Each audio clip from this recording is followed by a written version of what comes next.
Bülent Ecevit'in "Ne ezen ne ezilen, haçla insanca düzen" sloganlarının ağızlardan düşmediği, köylüye arka çıkanların toprak işleyenin su kullanandır diye ortalıkta dolaştığı yıllarda Kaddafi'nin Yeşil Kitabı da Türkçe'ye çevrilmiş, çok sayıda bastırılmıştı. Yeşil Kitabı okumayan ayıplanıyordu neredeyse. Şimdilerde kendi vatandaşlarının bile küçümsediği Kaddafi'yi o zamanlar herkes ciddiye alır, Yeşil Kitap'ta yazdıklarını satır satır okur, tartışırdı. Şimdi gelin hep beraber bu satırlarda ne gizlediğine bakalım.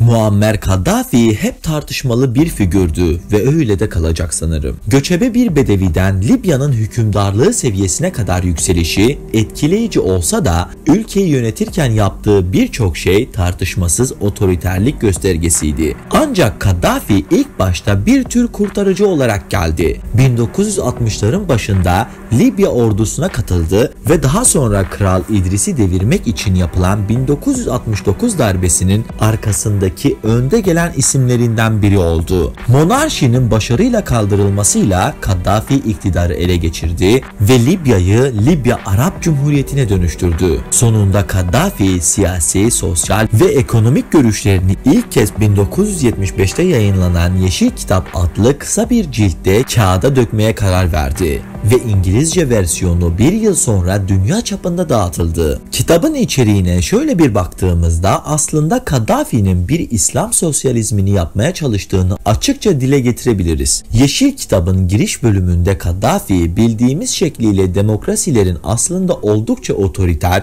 ve antidemokratik olduğunu iddia ediyor. Parlamenter sistemlerin iyi niyetli olmakla birlikte genellikle hizmet etmek için yola çıktıkları insanları yanlış temsil ettiğini belirtiyor. Partizan siyasetin her zaman politikacıların onlara oy veren insanlardan ziyade partinin çıkarlarına hizmet edeceği ile sonuçlanacağını iddia ediyor. Kaddafi temsili veya parlamenter demokrasinin aksine doğrudan demokrasinin bu sorun için en iyi çare olduğunu savunuyor. Ardından Kaddafi yasalara ve onların kaynaklarının ne olması gerektiğine değiniyor. Yasaların dini veya geleneksel ilkelere dayanması gerektiğini savunuyor ve laik anayasa hukukunun geçersiz ve mantıksız olduğunu, çünkü gerekçesini türetmesi gereken doğal kaynaktan yoksun olduğunu söylüyor. Daha sonra doğrudan demokrasinin bireyler ve şirketler de dahil olmak üzere herkesin hakkı olması gerektiğini söylediği basın özgürlüğünü arttırmada nasıl yardımcı olacağını anlatıyor. Kaddafi modern zamanda çalışan insanlar için koşulların sanayi devriminin başlangıcında olduğundan daha iyi olduğunu kabul ederek başlıyor. Ancak fazla mesai ücreti, sosyal güvenlik, grev hakkı ve çalışma saatlerinin sınırlandırılması gibi politikaların ortalama bir çalışanın hayatını katlanabilir kılmak için yeterince güçlü olmadığını belirtiyor. Ücret konusunda maaş köleliğe yol açar. Maaşla çalışan köledir. Çünkü patron çalıştırdığı insanlara istediğini yaptırmak için para öder ve insanların ürettiğini elinden alır. Çözüm, ücreti ve maaşı ortadan kaldırmaktır. Böylece insanlar esaretten kurtulur. Bu İslam sosyalizmi ile sağlanılır. Kaddafi'nin temel ihtiyaçları verdiği örneklerden biri de barınmadır. Evrensel bir barınma hakkını savunuyor ve kirayı yalnızca gönüllü olarak verilen bir tazminat şeklinde destekliyor gibi görünüyor. Ayrıca bir kişinin birden fazla eve sahip olmaması gerektiğini savunuyor. İnsanın ihtiyacından fazlasını ele geçirmesi, servet sahibi olması, halkın ve ülkenin imkanlarının belli ellerde toplanmasına yol açar. Toplumda gerilemeye ve fakirleşmeye neden olur. Toprak kimsenin mülkü olamaz. Konut oturanındır. Kiraya vermek için ev yapmak başkasının ihtiyacına tahakküm etmeye başlamak demektir. Hürriyet ihtiyacın içinde saklıdır. Sadece devlet kiraya vermek için konut yapabilir. Kaddafi kar amacına karşı olduğunu, sendikalarla ve grevlere verdiği desteği dile getirerek ve ücretli emeğin kaldırılmasına desteğini yineleyerek devam ediyor. İkinci kısmı ev hizmetçilerini çalıştıran ve sömüren insanlara karşı söverek bitiriyor.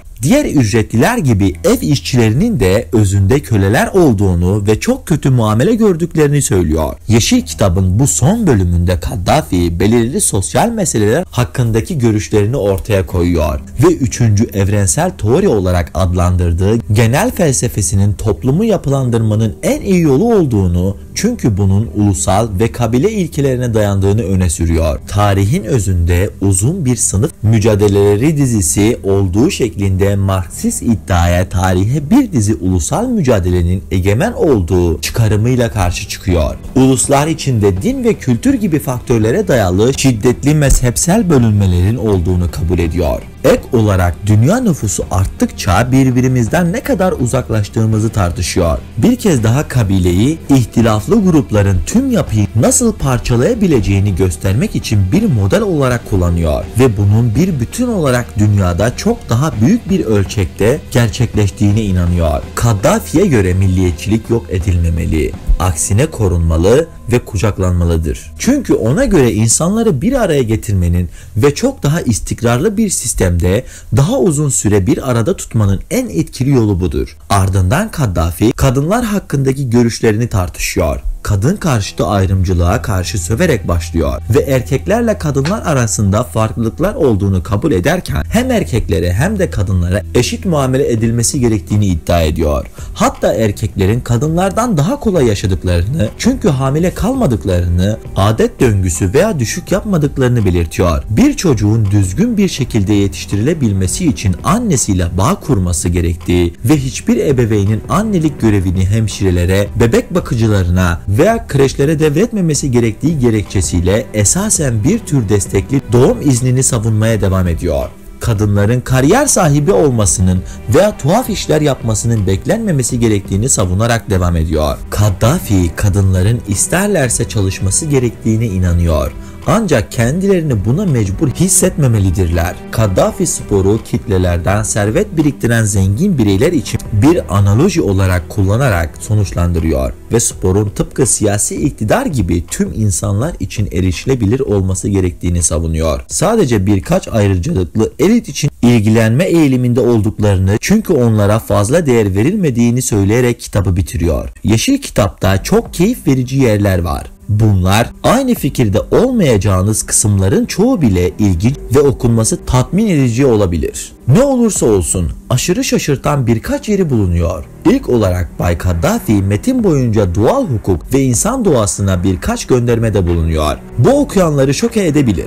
Çünkü bu terimler genellikle aşırı muhafazakar görüşlere sahip insanlar tarafından kullanılıyor. Genelde devrimciler tarafından değil, birinin sosyal olarak muhafazakar olması ve sosyalist ekonomik görüşlere sahip olması mümkündür. Ancak ekonomide devrimci görüşlere sahip insanlar aynı zamanda sosyal konularda da ilerici olma eğilimindedirler. Doğaya hitap etmenin mantıksal yanılgılar olduğunu bir yana bırakırsak, Kaddafi'nin siyasileri ve kadınları desteklediğini, ancak bu kitapta her iki grup hakkında da aşağılayıcı ve basma kalıp açıklamalar yaptığını yeniden belirtmek önemlidir. Kaddafi kadınları anlatırken okuyuculara kadınların doğaları gereği ve doğal olarak yumuşak, erkeklerin ise doğası gereği güçlü ve gayretli olduklarına dair güvence veriyor. Toplumun erkekleri nasıl kadınlara, kadınların da erkeklere dönüştürmeye çalıştığı hakkında nutuk atmaya devam ediyor. Yeşil Kitap, Muammer Kaddafi'nin kendisi gibi karma karışık bir eser. İyi fikirler, kötü fikirler, çelişkiler, mantıksal hatalar, parlak gözlemler, tutarsız çözümler ve somut politika hedefleri hepsi bu kitapta mevcut. Kaddafi, batılı hükümetlerin yarattığı bir öcü değildi. Ancak aynı zamanda kusurları da yok değildi. Ve Yeşil Kitap bu kusurları herkesin görmesi için sergiliyor. Bununla birlikte siyasi zekasını da sergiliyor ve herkesin temel ihtiyaçlarının karşılanmasını ve onurlu bir muamele görmeyi hak ettiğini açıkça belirtiyor. Ve bu gerçekten de takdire şayan. Halkının ona yaptığı zulmü ve onu rezil ederek öldürmelerine sevinmelerinin ardından geçen süreye baktığımızda Libya'nın ne kadar gerilediğini ve kötü bir ülke konumuna geldiğini görebiliyoruz. Bu ayıp onların pişmanlığını da daha fazla arttırıyor.